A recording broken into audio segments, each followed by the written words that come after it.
Happy Sunday evening and welcome into this week's edition of The Walkthrough. I'm your host, Intern Joe Macheca. Plenty to talk about from this week in Gamecock athletics. We'll get to all of it, obviously. The lead is South Carolina, continuing to search for their next man in baseball and then also firing softball head coach Beverly Smith. It'll be interesting to see the softball head coaching search has narrowed in on a favorite. I'll have Jack Veltri on here shortly to talk about all of that. And just getting into it. I mean, baseball, Monty Lee is early in the running, obviously serving as interim head coach, gained a lot of support on social media. We'll talk about that with Jack as well, get his take on it. But currently Monty Lee in the lead, I would think, for the next head coach, but Ray Tanner interviewing everybody, making sure he leaves no stone unturned, as this hiring is going to be a big one. So obviously there's big with that. And then there's plenty of recruiting stuff. There was a lot of guys on campus this weekend, got a lot of their takes on just how the weekend went. So I'll break all that down as well. So welcome in everybody to the walkthrough as well. So getting into it a little bit.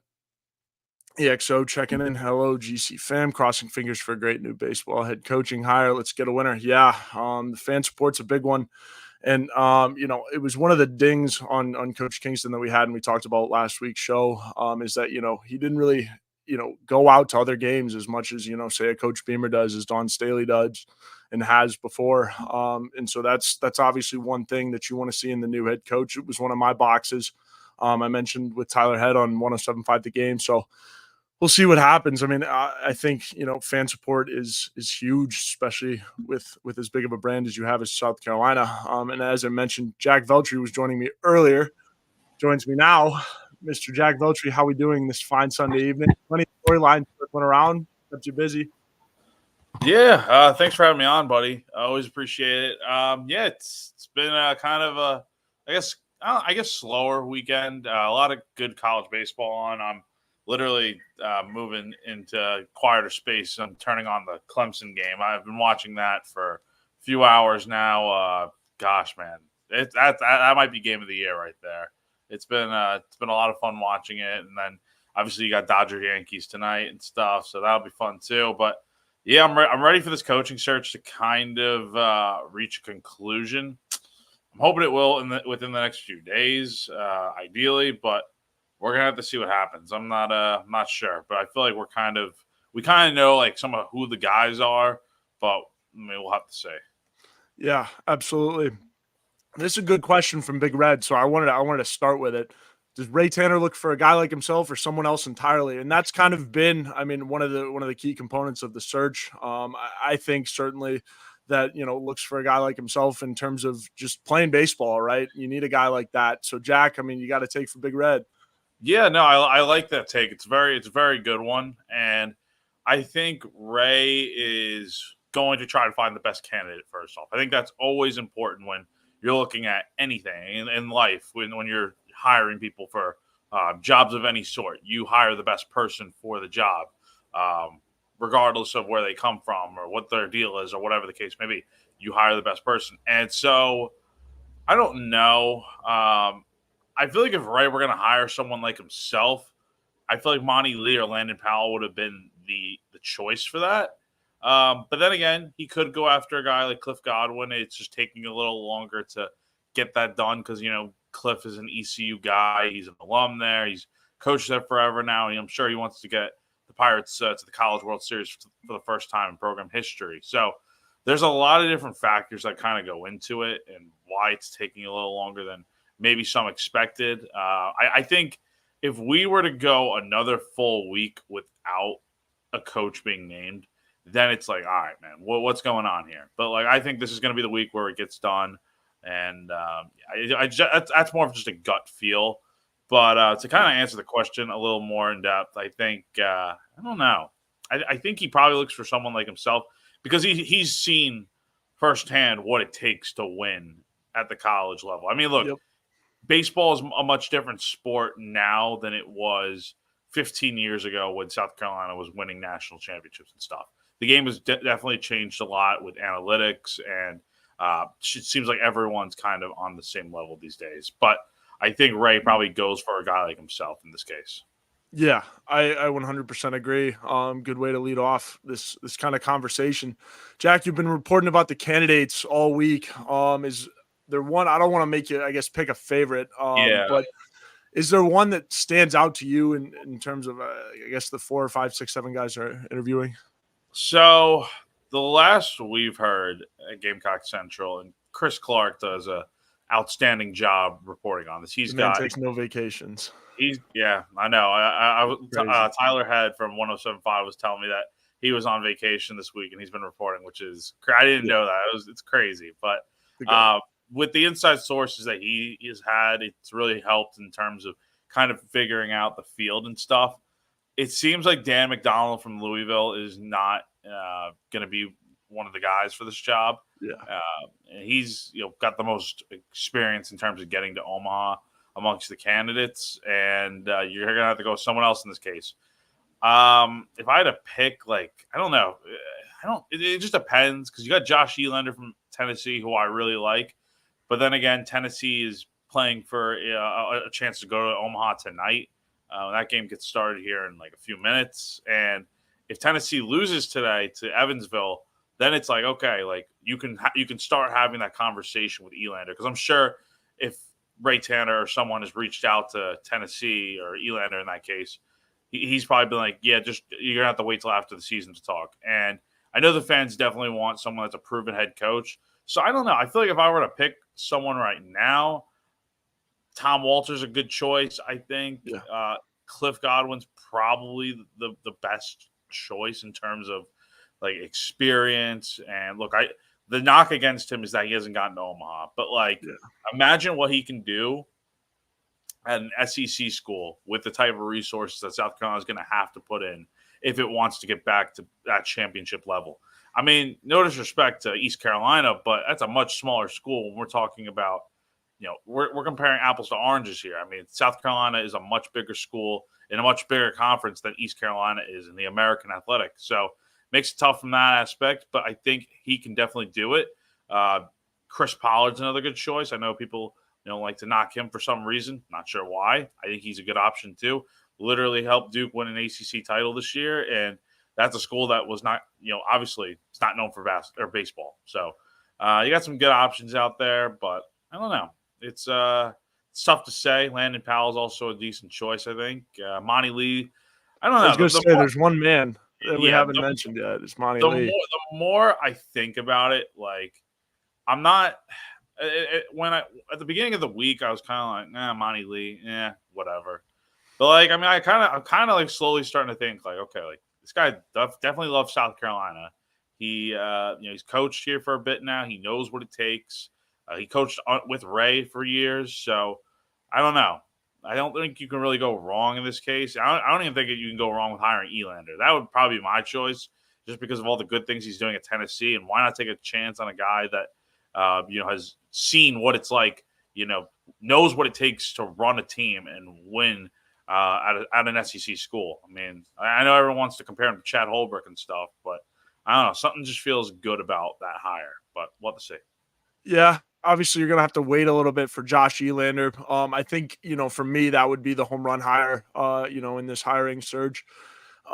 Even though you have to wait a little bit and then doesn't have a lot of head coaching experience, really, but he's the modern day baseball, hire, right? I think if you want to take this program to a next level, I think you go with a guy like Josh Elander. Tony Vitello has laid the blueprint at Tennessee. And so I think you have to, you're playing catch up a little bit at this point. And then if you give somebody like that, a really good position with the history that South Carolina has, could be in a good spot. But again, I think Monty Lee is, I don't want to say he's the default because he's still a pretty darn good candidate who, and if you factor in, if he takes, what he lost, what he learned from the Clemson job and applies it to South Carolina, I mean, there could be a lot of good things coming. So it'll be interesting to see. Jack, I also wanted to bring up the softball hiring. We talked on the phone, obviously, a little bit before this, get an idea of it, but, just let the people know what that search looks like, and then also the firing of Bev Smith, where the program's at. Yeah, so luckily, I have a little bit of background with softball and stuff. I've I've covered South Carolina softball for a few years now, a little more in depth over the last few years, but this past year not really or anything. But I do know that South Carolina needed a change, and I did not think it was going to happen this year. I'm going to be quite frank. I thought if you're going to make a fire, if you're going to let Bev go, you're going to do it sooner rather than later. And Ray Tanner just waited till later, but it shows that he's not playing games anymore. I don't think. I think he's taking this whole thing serious. I mean, there's going to be 4 coaching changes, in the past few weeks here. I mean, it's crazy to think about. Equestrian, Even with winning records too, by the way. yes, exactly.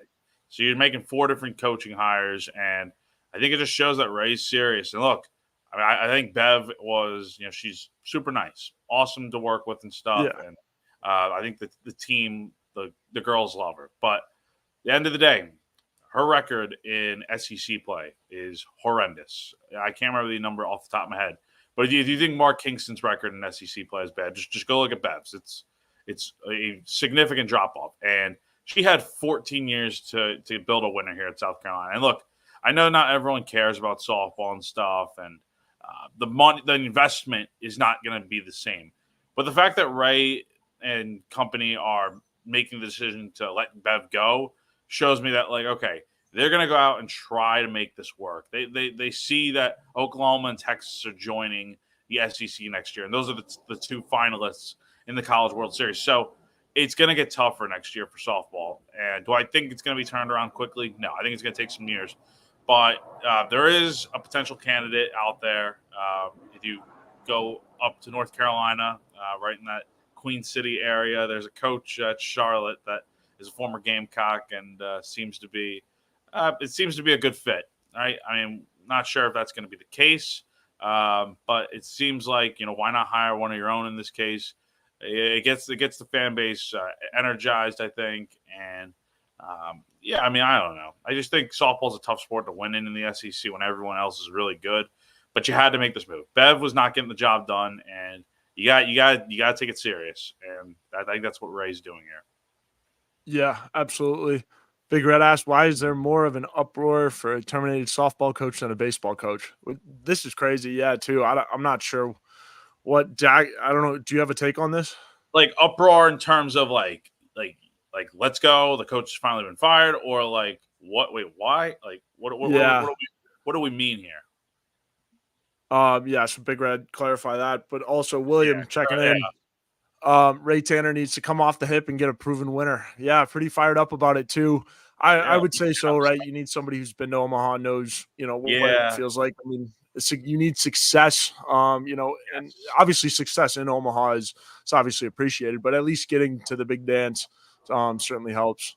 Yeah, you need someone that's going to get you there. And I honestly think with all the candidates that we've talked about and stuff, I feel like you can't really go wrong. Josh Elander, he works with Tony Vitello at Tennessee, basically helps run that program like a head coach would. And he's seen Tennessee go to Omaha. If they win tonight, they're back in Omaha for the 2nd straight year. Then you got Landon Powell, who's won a national championship at the D2 level. Seems fired up about South Carolina still and stuff. He's a Gamecock through and through. I saw some of his Twitter comments today responding to someone on Twitter, and it seems like he's pretty fired up. And I would go with him. Maybe I don't know. It's tough to say. I think he'd be a good hire. And then you got Monty Lee, obviously good choice there too. Great recruiter. Yeah. Can he get them over the hump? I'm not sure. That's the only thing that kind of stands out to me. But otherwise, I think he's a good coach. And then you got the ACC guys, Walter and Pollard, and then you got Godwin from ECU. I think they're all great choices. I just don't know which direction Ray's going to go. It all depends on how much money he's willing to spend too. I think that's what we also need to think about. Yeah. In terms of paying a guy over $1 million, I think your options are going to be Walter, Pollard. McDonald definitely would have commanded that money too, or O'Donnell, I should say. And then you got, I think Godwin you could probably get for less than $1 million, but we'll have to see. And then Monty, Elander, and Landon you could probably all get for under $1 million. So It really depends on what direction they want to go in terms of how much money they want to spend. But the point is, it doesn't matter how much money you pay a head coach. You have to invest more money than how you have been before in order to get the job done. Like it's gonna take in terms of NIL and stadium improvements and stuff to keep the ballpark modernized and all these other external factors in terms of building a program. It's not just paying the head coach. So regardless of who they hire, they have to be the South Carolina and the university and the fan base have to be able to go all in terms of putting their money where their mouth is, I guess. Yeah, absolutely. No, that's a good point there. And you have to spend on a proven winner. And I mean, I guess the one thing on Eland is that all of his Omaha appearances have been as an assistant. But he is Tony Vitello's right hand man at the end of the day. So there was one question from Steven. I agree the record in the SEC was bad, but what coach out there is going to improve the SEC record with all teams in SEC softball that are top 5 programs? Now, I did want to say this before Jack, you got into this, but I think Oklahoma, like obviously women's sports is booming right now. And everyone watches women's sports, and softball is another big one. Oklahoma softball just won their 4th straight, which is wild. So I think there is more of a call to arms to invest in softball. It's fun to watch. Obviously, Jack, you mentioned you covered it for a while. It's a really fun sport, and especially the ballparks that South Carolina has. It's really tight. It's really fun to watch. So I'll hit you with this question, but yeah. Yeah, and here's the thing. I think regardless of whether Bev came back or if you hired if you're going to hire someone else, however much experience they have, it's going to be tough to win the SEC. That is just the reality of it. And if with Oklahoma and Texas coming into the picture, it's not going to happen next year. Probably won't happen the year after that. Heck, it may not even happen for the next 5-10 years. That's just kind of how it is. And it's not just Oklahoma and Texas. It's Florida. It's Alabama. Missouri's good. I mean, there's a ton of schools that are very good. And so I think the expectation for softball should always be to win. Whatever sport you're in should be to win a championship.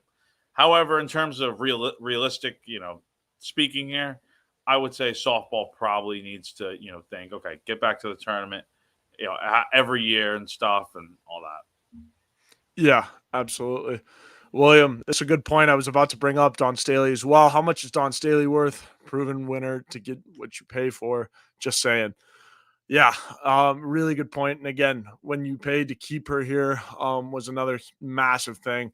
And you've seen what she's been able to do for your program and for your brand as well, winning, national title after national title. So it's big. It's big. And then also, you talk about what Dawn Staley's done on a style standpoint. But that's a whole different conversation for a different day. But it's always good to talk women's hoops.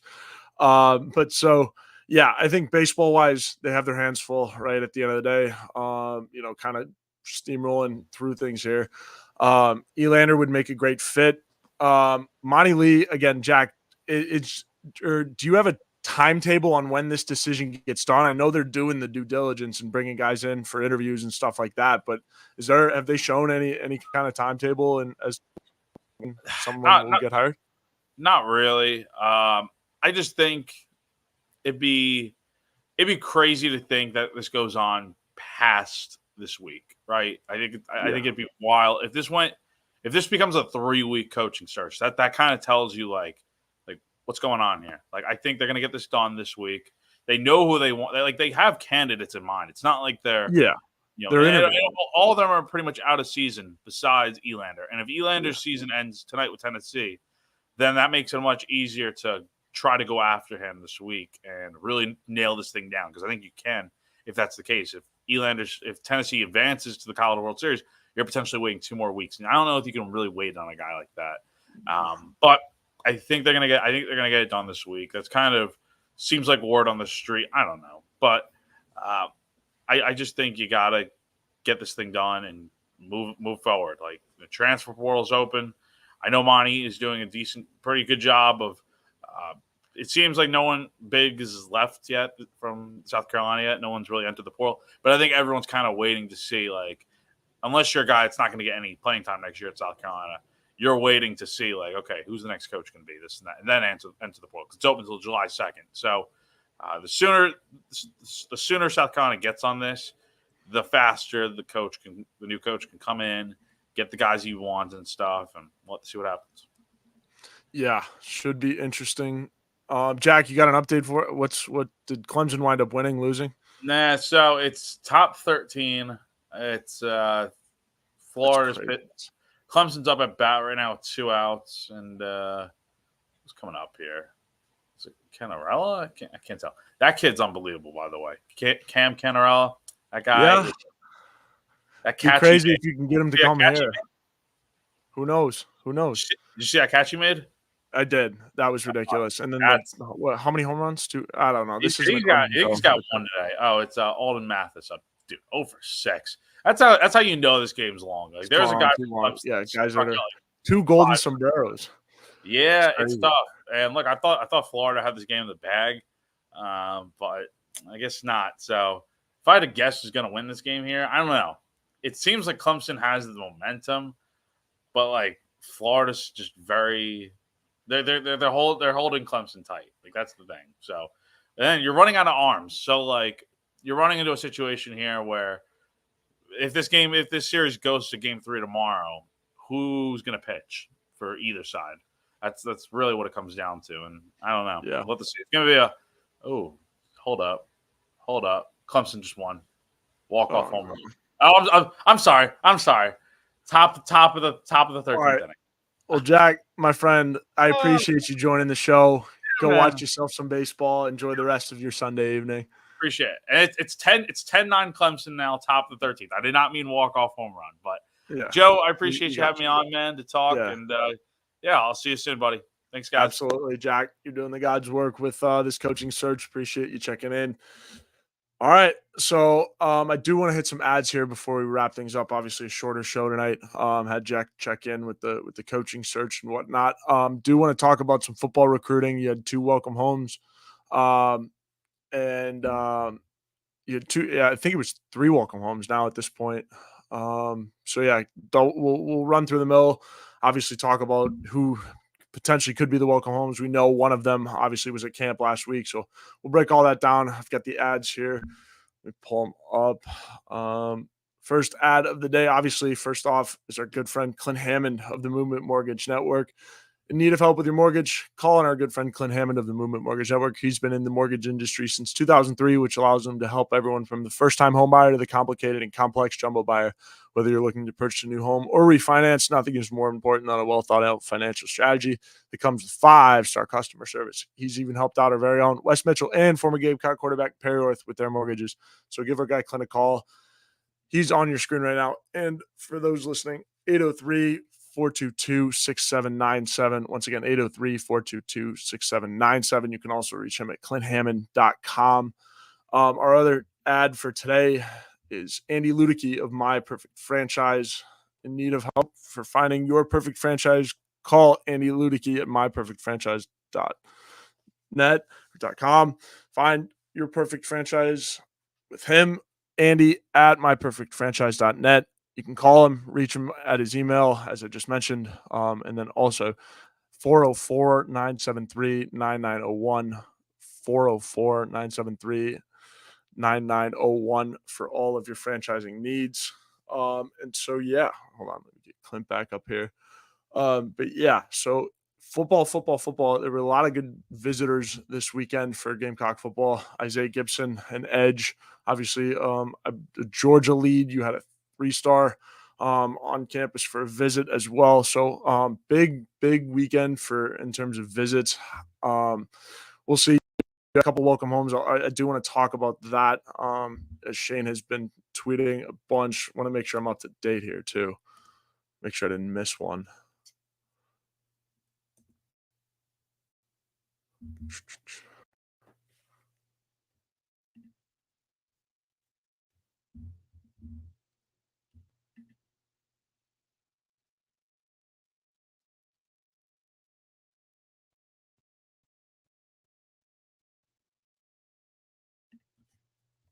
Okay, so yeah, we are up to date on welcome homes with 2 today. Obviously one of them being announced, but 3 still out there. for Gamecock football. Shane's been on a roll early June, but again, you got to go out and get some big recruits. Obviously, you had some on campus this weekend. Isaiah Gibson, the edge. He's a big Georgia lean, but you could make a case for it. I think they may not get Isaiah Gibson, but again, good to have him on an OV. Good to have him see campus. You never know with a guy like that. But again, so the in-state linebacker that committed this weekend, that was one of the welcome homes this weekend, Quell Holman, really, really lengthy, athletic linebacker. They liked what they saw at camp, 2025, I believe. And so, yeah, again, he's one of those guys, kind of reminds me almost similar to the track that Wendell Gregory could take, was kind of an underrated guy coming in. And high ceiling guy. Like they like their high ceiling linebackers at South Carolina, and obviously you missed on one with Zayden Walker. So you go get a guy with a high ceiling like Holman. He's wanted to play at South Carolina, in-state guy. So now what's left to do is go develop him, right? So I think it's big to get a guy like that, and the proof will be in the pudding when you're taking guys with high upside like Holman. And so you'll see, we'll see with that. But going back to visitors and everything that we saw, Chris Clark, Wes Mitchell are doing a great job, obviously, covering all of it. It's premium. You can subscribe to Gamecock Central. I believe it's $1 for this month. I believe it's a special we're running. I don't want to butcher it, so we'll go there. But subscribe to Gamecock Central, obviously, on GamecockCentral.com, so you can see all of our premium content we've got going, all of the insiders from camp, all of your visits, all of your news in terms of recruiting. To stay on top of that, Wes Mitchell, Chris Clark are doing the best of jobs for us. So you don't want to miss it at all. Checking in on some of the comments. If it would load. EXO says, you think we'll get more welcomes homes this week? I think next weekend, and just kind of as June goes along, we'll see. I mean, after the first couple kind of come, it tends to come in bunches, right? So I wouldn't be shocked if you get more welcome homes. These guys visit with each other and then, obviously make decisions, tags, try to get each other to sway one way. But obviously by the end of summer, you'll have everything wrapped up in terms of, recruiting or guys that you want or trying to recruit, mostly at the start of their season or midway through their season, as some guys mentioned to us today. But yeah, it'll be interesting to see where this 2025 class ends up. I think you need to make a couple moves. You need to get deep at linebacker, which is what you're doing, with Jaquel Holman. And you just need guys that are, want to compete, that are hungry to compete. And Holman stacks up with that. When Gregory, Fred J.R. Johnson, if you load it with a bunch of young bucks that are ready to show up and fight for playing time, I think it's a really, really good sign. So, yeah, I love this recruiting strategy from Beamer and Co. Like, right, you want guys that are dogs. I mean, you look at the freshmen that are in the wide receiver room right now. Mazio Bennett's one of them that is just ready to compete, and I'm seeing that trend obviously across the board with this program. But when they're attacking the linebacker room, they're grabbing guys like that who are ready to show up and compete. William says, trying hard not to get excited about football, but it's looking good. Yeah, William, and I'll be doing a preview, just kind of like, Mike and I were doing on Talking Tuesdays. We'll go a little bit, just run into the hypotheticals a little bit. I'll give some bold predictions that might, I hope, don't end up on the internet later. So it'll be interesting to see, how all that shakes out. I'll give all my predictions of the June, the way too earlys, if you will. So getting all that ready as things slow down here in July. But yeah, there's plenty to be excited about with football. Obviously, you have a lot of studs that are ready to, make a name for themselves. You've got a lot of return guys with a lot more talent coming in the transfer portal defensively. You look at the defensive tackle room. I talk about them quite a bit on these shows where it's like, you have depth now. It's why Boogie Huntley and Tonka Hemingway stuck around, is, you have some talent. And Sterling Lucas has mentioned to us that, it's like NASCAR shifts, or he said in one of his pressers, they want it to be like NASCAR shifts because they have, or hockey shifts. Golly, it's late. for long day. But yeah, no. So hockey shifts. When you have that many guys and you have that many guys that can play at an SEC level, there's a lot to be excited about, Williams. So short show tonight. Appreciate everyone tuning in. It was a big one, obviously.